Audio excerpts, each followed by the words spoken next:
You're listening to the Thrive Podcast, where every week we dive into a practical, tactical tip to bring you from a life of simply surviving to thriving.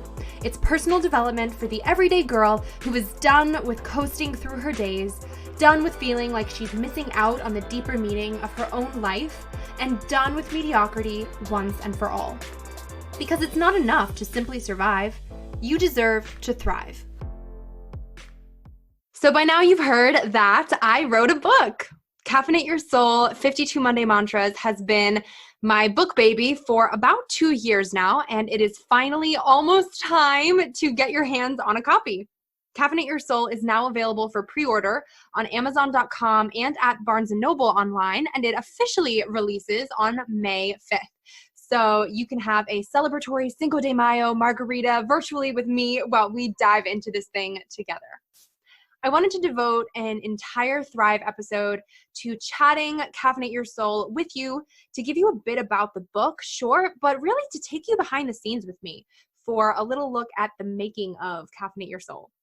I know before I got into it, I knew virtually nothing about publishing a book or becoming an author. I had so many questions, and while there's so much information out there on Google, it can be so totally overwhelming to sit there and attempt to swim through it all without drowning in information overload.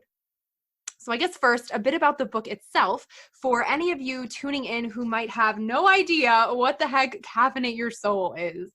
Well, it's not your average chapter book by any means. There aren't even chapters. Inside are 52 Monday mantras, so it's written to follow you through an entire year, really a year's worth of Mondays. Why Mondays? Well, because Mondays are the worst. If I had a dime every time I heard someone say, "Oh, it's Monday," or swear they needed a gallon of coffee to get through the day, I'd be retiring tomorrow. It's kind of the same as New Year's resolutions, right? We have this preconceived idea of what the new year means or what we're supposed to do, and we put pressure on ourselves to get it right. And if or when it doesn't go as planned, we call it quits altogether and give up, or say we'll just try again next year. But, and maybe we're seeing this now with the global pandemic and crisis we're facing, we don't always get a next year. Heck, we don't always get a next week or even a tomorrow. And maybe that sounds morbid, and it probably is, but it's real and it's the truth. We have to stop planning for tomorrow like it's promised or guaranteed, and instead start making the very most of today. And I need you to understand right now what a big statement that is coming from me, a chronic overplanner and overthinker who has plans for tomorrow and the next day and the next week and the next year. Like, girl, I get it. We like to plan things.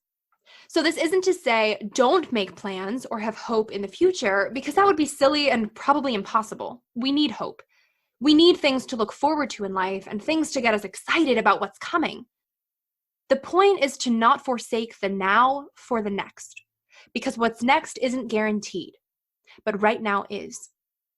From my time doing what I do and getting the opportunity to talk with so many incredible women all over the country and world, I have seen so many women fail to see the magic and the potential right in front of their faces because they're battling the worry of the what ifs. They're hung up on the hard things instead of being grateful for the good things.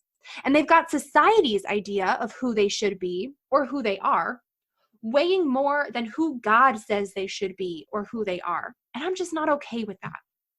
Like I always say, it's not enough to simply survive. You deserve to thrive.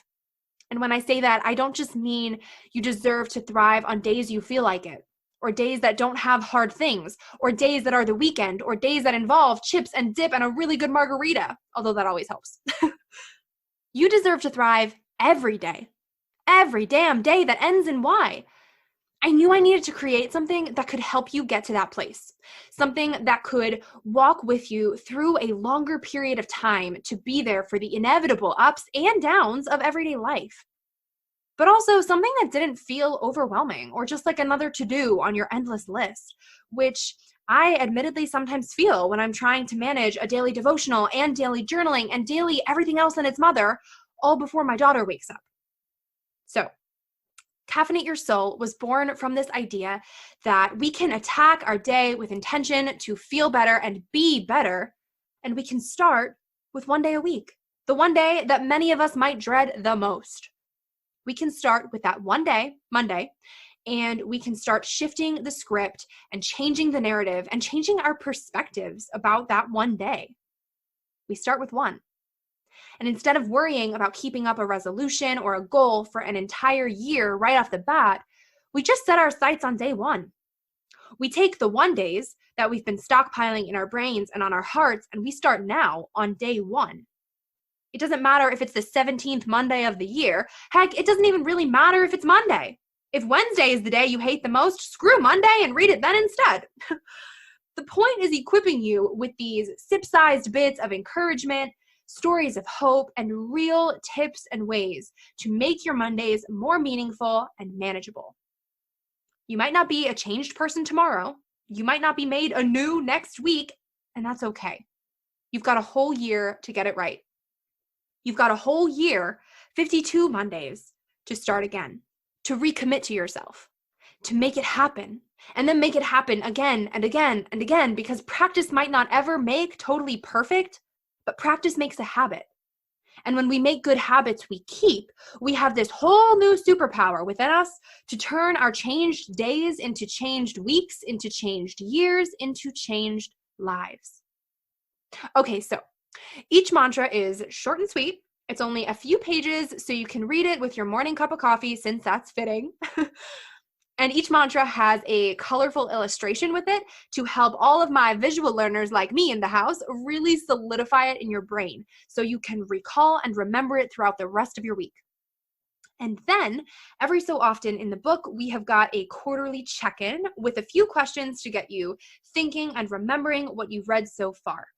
You can even journal inside the book if you want, if that's how you learn best, and write down your thoughts and answers to check in with yourself and watch your progress as the year goes on.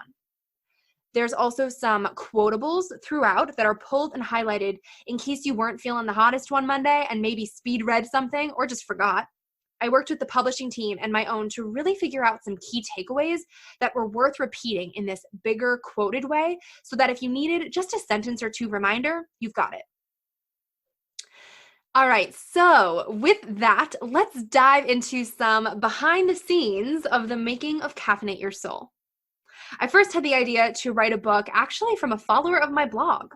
I remember doing an Instagram live a few years back, and someone just casually said in it, "Hey, would you ever consider writing a book?" And it really stuck with me because I never really thought of myself as someone who could be a published author. Which is silly in and of itself because we all are capable of things we don't think we can do right now. And that's because for some of those, we can't right now. They're things that we're working towards and preparing for and being prepared for in other ways now. But I always kept it in my back pocket and started doing some research. I was researching a lot of the publishing houses that brought so many of my favorite books to life that I knew were in a sort of similar style as to what I was envisioning for my own first book, since the style and genre is important, and that's a big part of how publishing houses choose what to publish at a given time. But I was a bit discouraged right off the bat because I didn't have an agent, and I didn't feel like I had the time. In traditional publishing world, you can easily spend years trying to get in front of publishers. And I had heard so many stories from friends who just heard no after no after no before eventually just self-publishing because they had a story they needed to tell. And that's how I felt. Caffeinate Your Soul isn't my memoir or anything, but it's something I needed to get out there for women sooner rather than later. One of my best friends had written a children's book a few years prior, and I remembered us talking about her process. It was interesting to me because she had kept so much creative control throughout the whole thing, which was really important to me for this project in particular in doing what I do online every day already. So my publisher is what's called a hybrid publisher. It's basically a cross between self-publishing and traditional publishing in that you have the support and you need the approval from a publishing team, but you retain a lot more creative control throughout the process as with self-publishing. I knew this was probably the best case for me for this specific project and for my first book, since so much of the ideation behind Caffeinate Your Soul stemmed from my blog, Coming Up Roses. Especially since I have an established voice online and readers are really familiar with how I sound and write online, I was nervous that a traditional publisher may try to change some key elements of that. And I feared it wouldn't end up sounding like me. Being authentic and honest and open on the internet is always my top priority because there is just enough bullcrap out there of people pretending to be perfect or have these perfect lives or perfect partners or perfect houses. And perfect just isn't real.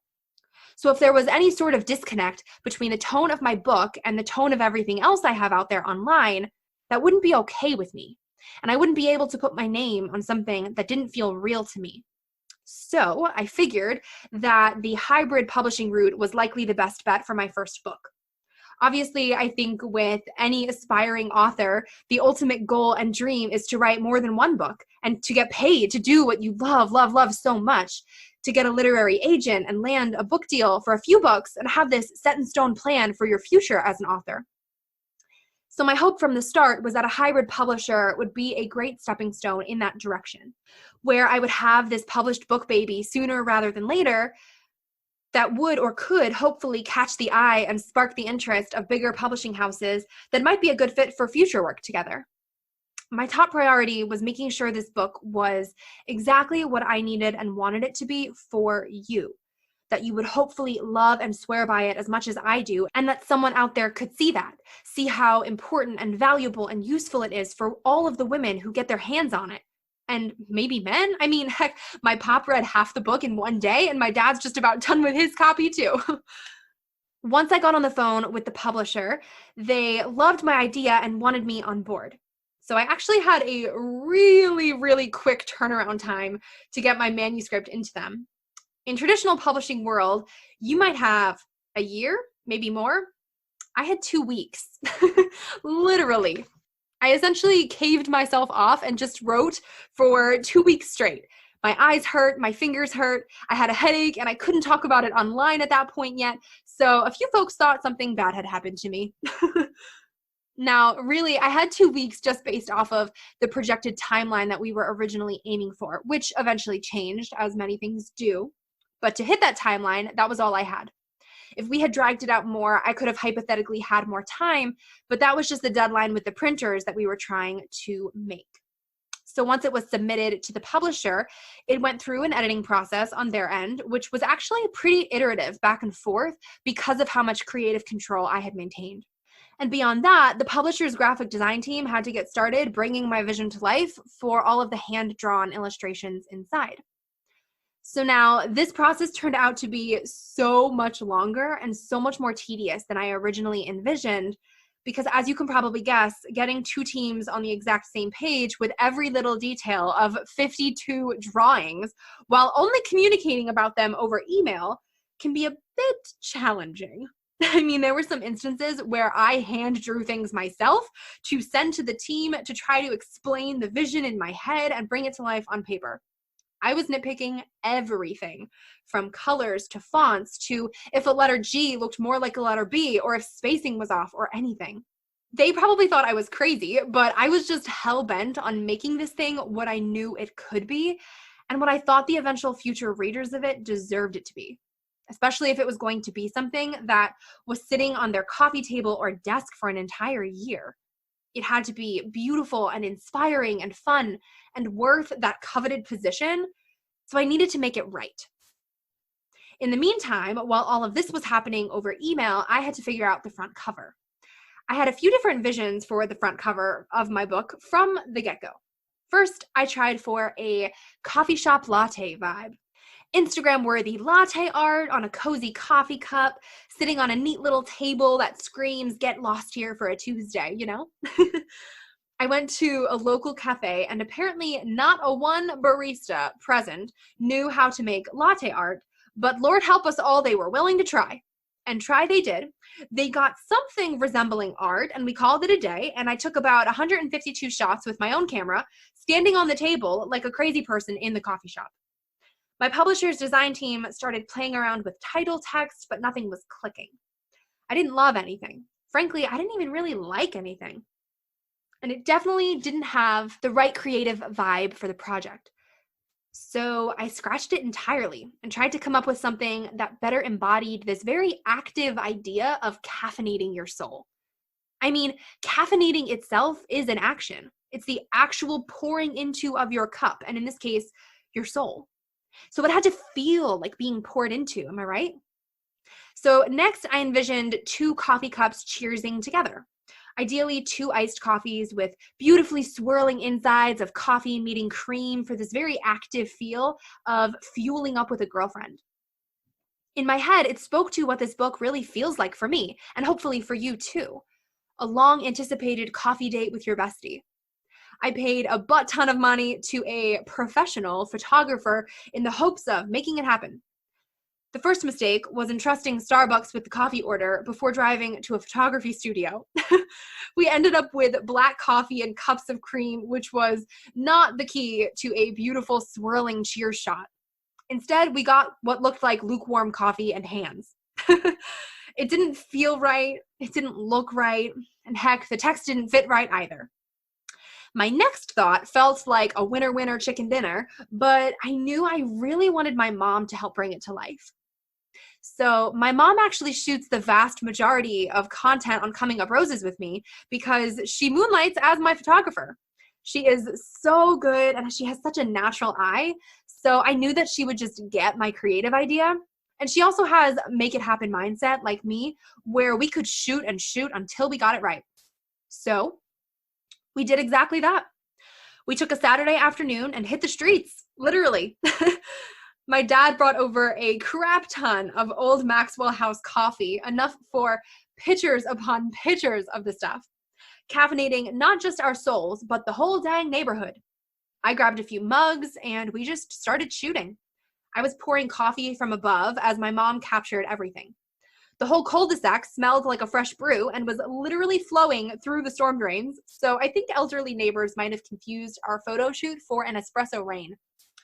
We tried so many different iterations of a shot before landing on what we loved and what you see on the cover today, which was shot in front of our garage. This is so encouraging to me and hopefully to you for a few reasons.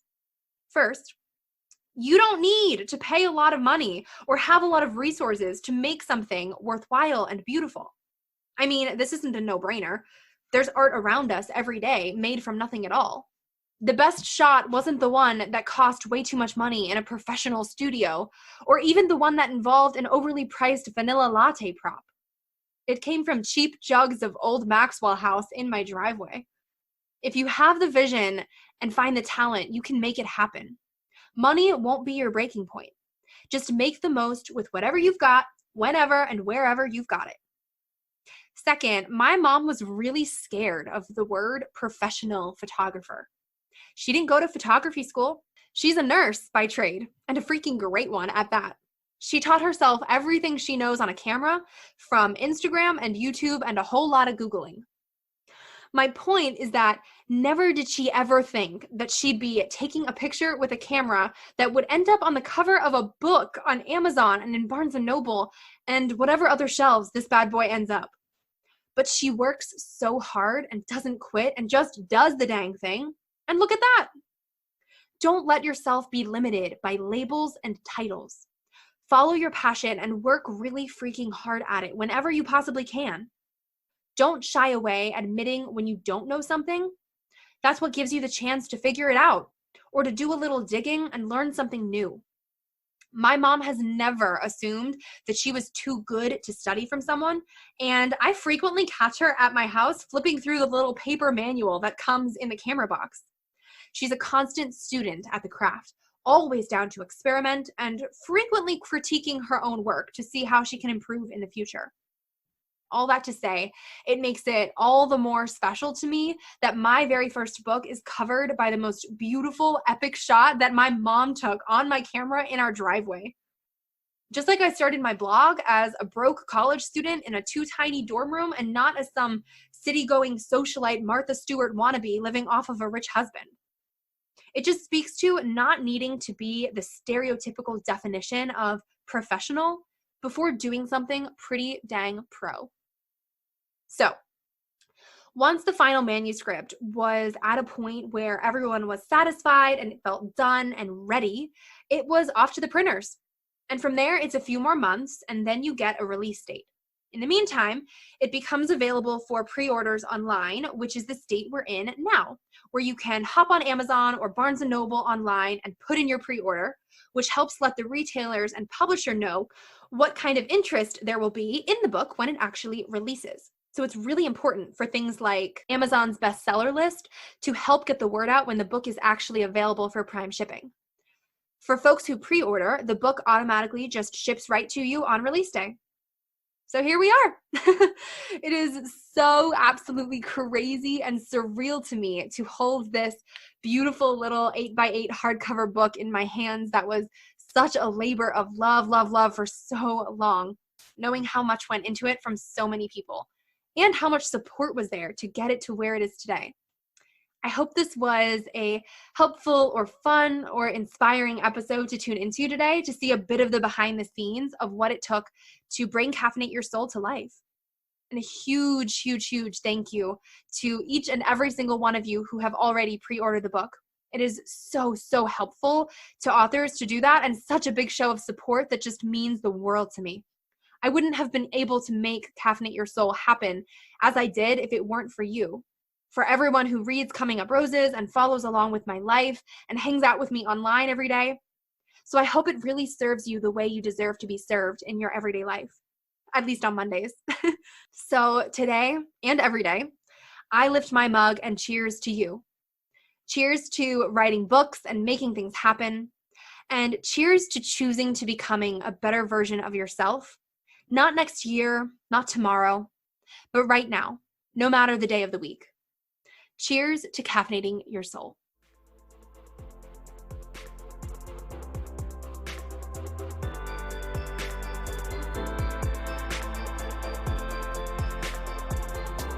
Wait, before you go, if you like what you just listened to, drop us 5 stars on iTunes. Make sure you're subscribed to never miss an episode of Thrive. And if you're on Instagram, snap a screenshot and share to your story with what episode you're tuning into, and tag me at Erica Lagenza with what part resonated with you the most. That way I can see what's helping you and your friends can pick up a helpful tidbit too. Thanks for tuning in. It's your time to thrive.